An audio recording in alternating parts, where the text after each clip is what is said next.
नमस्कार मित्रो, रात्रीचे 12 वाजले होते. रेल्वे स्टेशनावर आम्ही बसलेलो होतो. आम्हाला 2 वाजता गाडी होती. आता आम्हाला 2 वाजता गाडी, परंतु रात्रीच्या वेळेला स्टेशनावर जायला रिक्षा मिळत नाही, म्हणून आम्ही लवकर येऊन स्टेशनावर बसून राहिलो. चला वा 2-2.5 घंटे लवकर गेलं तर चालेल, पण आपली फजिता नको, रिक्षा मिळत नाही, त्यासाठीच आम्हाला यावं लागलं. सर्वीकडे एकदम शांत वातावरण, कारण 11 नंतर स्टेशनवरती गाडी नव्हती, प्रवासी पण नव्हते. थंडीचे दिवस, एकदम शांत वातावरण. समोरच्या प्लॅटफॉर्मवर कोणीच नाही. आता मी, माझी मिसेस, माझी सुनबाई, मुलगा, आम्ही एका बाकावरती बसलो स्टेशन मास्तरच्या रूमसमोरच, शेडमध्ये. कारण थंडी खूप होती मोकळ्या भागात आणि लोकही नव्हते. सर्वीकडे एकदम शांत, कारण 11 वाजता शेवटची गाडी होती, त्याच्यानंतर 2 वाजेशिवाय गाडीच नव्हती.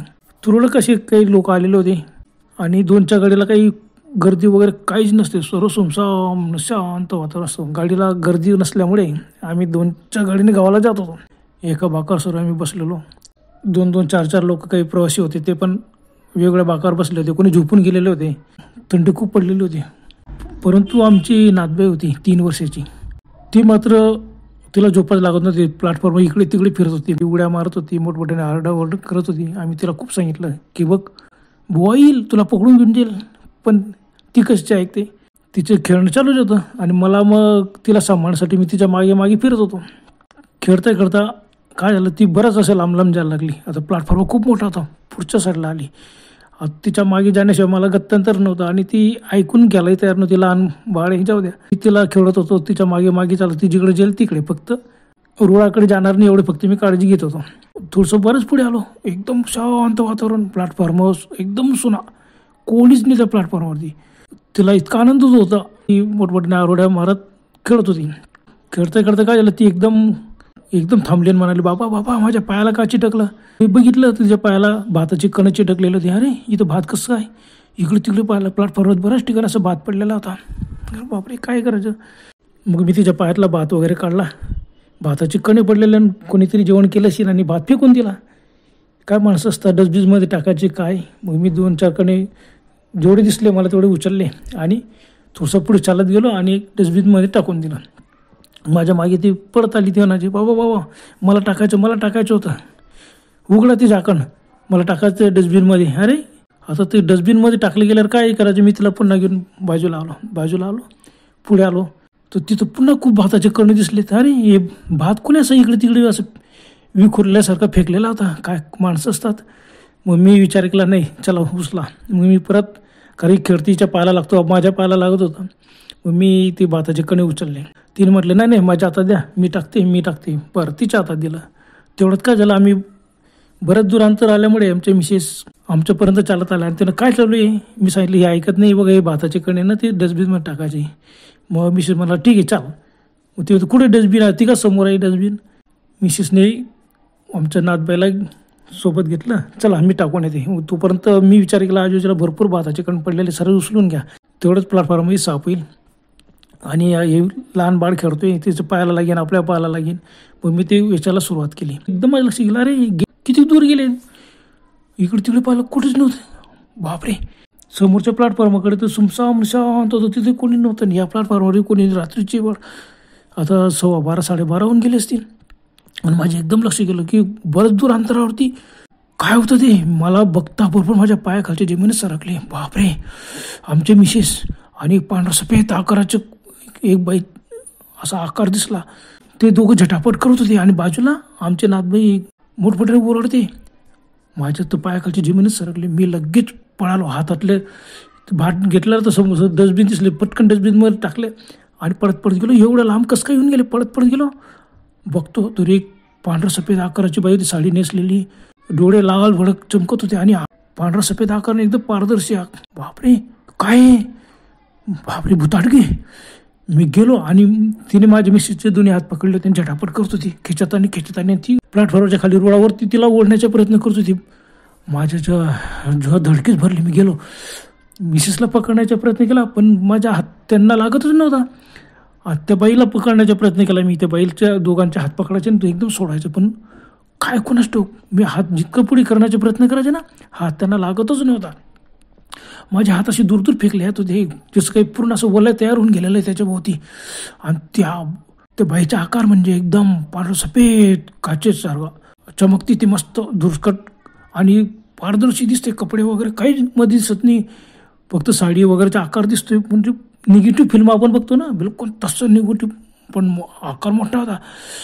माझ्या मिसेसपेक्षा तिचा आकार मोठा होता. आणि तिला जोरजोराने ते रुळाकडे खिचत होती. बापरे, ही काय रुळावरती टाकून देईन तिला.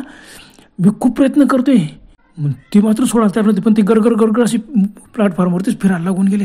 पकडण्याचा प्रयत्न करतो आणि अचानक माझं लक्ष गेलं, रुळावरून अजून एक पांढरा सफेद आकारवरती आला. बघतो तो 50 वर्षाचे मनुष्य होता. सूट पॅन्ट शर्ट घातलेलं, पण ते सुद्धा सूट पॅन्ट शर्ट दिसतो, आकार दिसतो निगेटिव्ह आकारावर. तो त्याचे डोळे लाल भडक चमकत होते. तो आला, हाफ शर्ट होता, हाफ बायांचा शर्ट, आणि तो माझी मिसेसला पकडण्याचा प्रयत्न करावा लागला. मग मी एकदम मोठमोठ्या ओरडण्याचा प्रयत्न केला, पण मी इतका घाबरलो होतो, इतका अंगाला थरकाप सुटला की माझ्या तोंडातून आवाजसुद्धा निघत नव्हता. बोबडीच ओढली समजून घ्या. मी मोठमोठ्याने ओरडण्याच्या सोडा, पण माझ्या शब्द तोंडातल्या तोंडात. त्याने लगेच मला पकडण्याचा प्रयत्न केला. मी मागे सरकायचा, मी त्याच्या हात पकडायला गेलो, पण माझे हात त्याच्या अंगाला किंवा त्याच्या हाताला लागतच नव्हते, असे दूर फेकले यायचे. आणि त्याने माझे हात एकदम पकडले. बापरे, त्याने मात्र माझ्या हात घट्ट पकडून घेतला आणि जोर खेचायला लागला. मलाही रोडाकडे खेचायला लागला. घाबरलो तुम्ही, थरथर कापत होतो. त्याने हात माझे घट्ट पकडून घेतले, दोघं मनगटच पकडले दोघं हात, आणि मला खेचायला लागला. तिकडे माझी मिसेसला ती बाई खेचते, पण पारदर्शी आकाराचे माणसं मी आयुष्यात पहिल्यांदा भूत असं असतो. बापरे. आणि मला एकदम काय कोणास ठाऊक एकदम मला आठवलं, मी भूत पण तोंडातून माझे शब्द निघत नव्हता. आणि त्याच क्षणी मला एकदम देवाची आठवण झाली. मी जोरात ओरडलो, जय श्रीराम, जय हनुमान, जय हनुमान, जय श्रीराम. पण मी ओरडलो, पण माझा आवाज बाहेर निघेल तेव्हा तर माझा आवाजच बाहेर निघत नव्हता म्हणतलं. पण मी असं म्हणता बरोबर त्या माणसाने माझे हात सोडून दिले आणि लगेच माझ्या मिसेसला पकडण्याचा प्रयत्न होतो. त्या बाईने आधीच मिसेसला पकडलं होतं, तो पकडण्याचा प्रयत्न होतो. ते गरागर फिरतायत गोल चक्रासारखं इकडे तिकडे प्लॅटफॉर्म खेचण्याचा प्रयत्न करतात रुळाकडे, पण माझी मिसेस बाजूला त्यांना ओढते आणि त्या माणूस त्याला पकडण्याचा प्रयत्न करतो. माझं लक्षात आलं की आपण जोरात ओरडलो, जय श्रीराम, जय हनुमान, जोरात ओरडतोय, पण आपला आवाज बाहेर निघत नाही, घशातल्या घशात.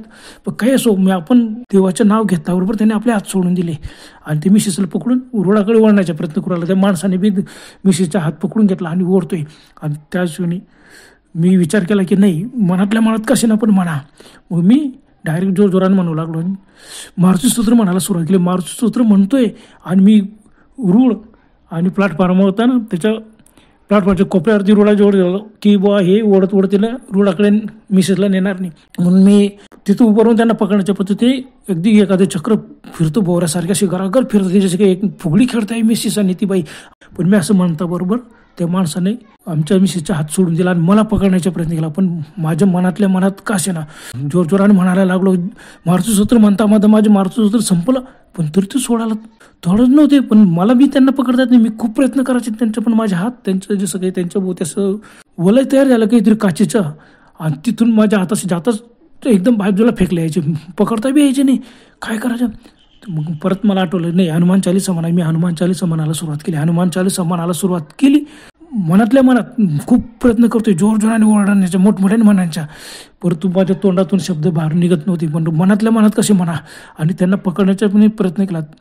अचानक माझं लक्ष गेलं, रेल्वेच्या प्लॅटफॉर्म असून तर तिथं बाजूला जे लोखंडी पट्ट्यांचं असं कुंपण केलेलं होतं, त्यातलं कुंपण असं एक एवढं मोठं कुंपण आलं, हवेत तरंग जमिनीवर सरकत, जमिनीपासून एखाद फूट उंच शिंदे असे तरंगत आलं. त्यांनी त्याला घेरून घेतलं दोघांना. मी माझं हनुमान चालीसा म्हणणं चालू जे, आणि तो पूर्ण लोखंडी पट्ट्यांचे जे कुंपण होतं ना, पिवळ्या रंगाचं लाल रंगाचे पट्टे, ते पूर्ण त्यांच्या भोवती गरगर फिरायला लागला. अरे हा काय चमत्कार आहे. मी एकदम माझ्या डोक्यात आलं, नाही आपण हनुमान चालीसा म्हणतोय, त्या आलं हा हनुमान चालीसाचाच प्रभाव आहे, हे नक्कीच कवच आहे आणि हे कवच बरोबर आपल्या मिसेसचं संरक्षण करीन. मी मनातल्या मनात म्हणणं चालू ठेवलं. त्यांना पकडण्याच्या प्रयत्न, त्या कुंपणला बी मी हात लावण्याचा प्रयत्न करतो, पण माझा हात ते कुंपणला लागत नव्हतं. त्याला बरोबर दोन बाजूने पूर्ण ते घेरतोय तेवढ्यामध्ये त्या बाईने मिसेसचा हात सोडून दिला. माणसाने हात पकडलाच होता, त्याने बी सोडून दिला आणि मिसेस एकदम कुंपणच्या बाहेर फेकली गेली. ते गरगर चक्र फिरतोय. म्हटलं आता म्हणायचं, पूर्ण म्हणायचं, काय झालं कोणाच टोके लोखंडी पट्ट्यांची कुंपण होतं ते एका साईडनं पूर्ण असा हळूहळू असा जोड आला आणि असं बंद होईल तेवढ्यात ती बाई बाहेर निघून गेली आणि बाहेर निघाली पळाली. ती बाहेरून पडते बघता मिसेस बी धुम पडाल, पण मिसेस जोरात पडून गेल्या. नाथबाईला पडता आलं नाही, पडत आली. तिने त्या नाथबाईला उचललं, कडेवर घेतलं आणि पळण्याचा प्रयत्न केला. मी त्या बाईला पकडण्याचा प्रयत्न केला, आपल्या नाथबाईला सोडून घेऊ. मी थरथर कापत मनातल्या मनात म्हणतोय हनुमान चालीसा आणि ते तिच्या हात पकडण्याच्या हात पकडला जात नाही.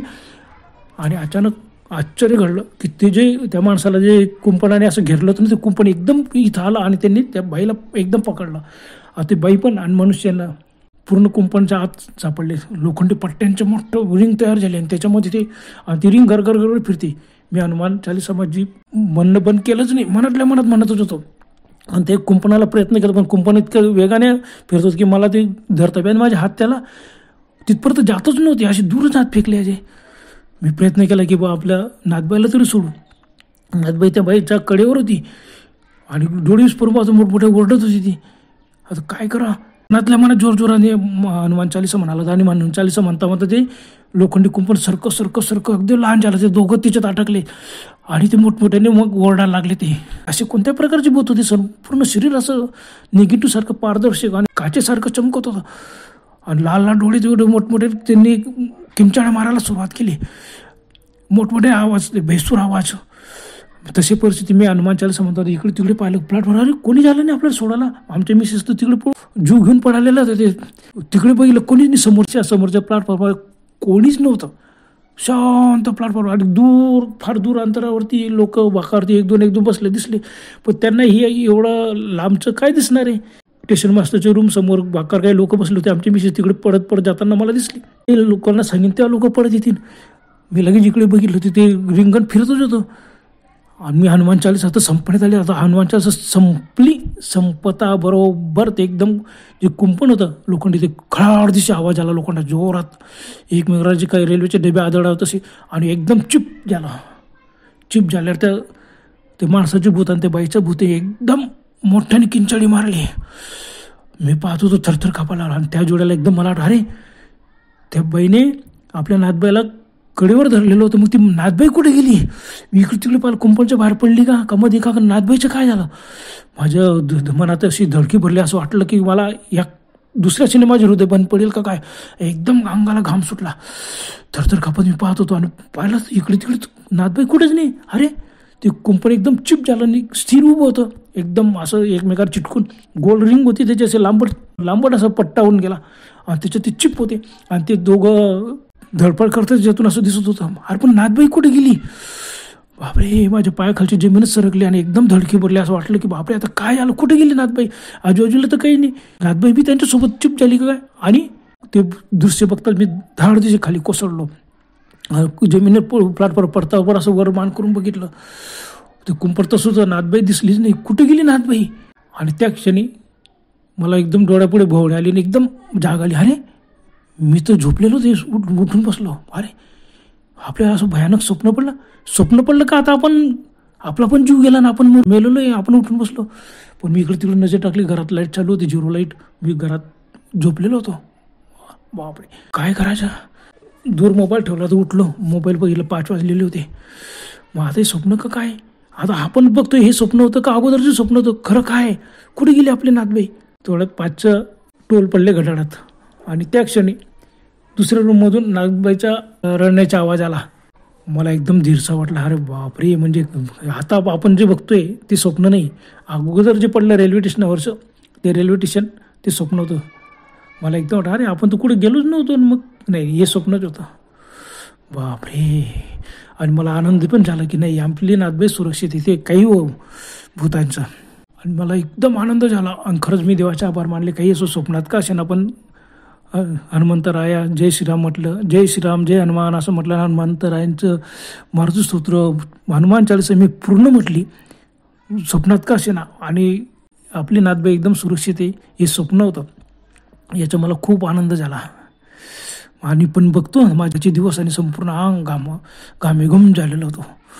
काय भयानक स्वप्न पडलं बापरे. खरंच असं स्वप्न कोणाला पडू नये. काय सांगता तो, एका डोळ्याला स्वप्नामध्ये जर आपलं नाथबाई गायब झाली आणि ते बघून, ते दृश्य बघून जर मला अटॅक आला असता तर असं होतं की लोक म्हणे रात्री झोपेतच मरून जाता.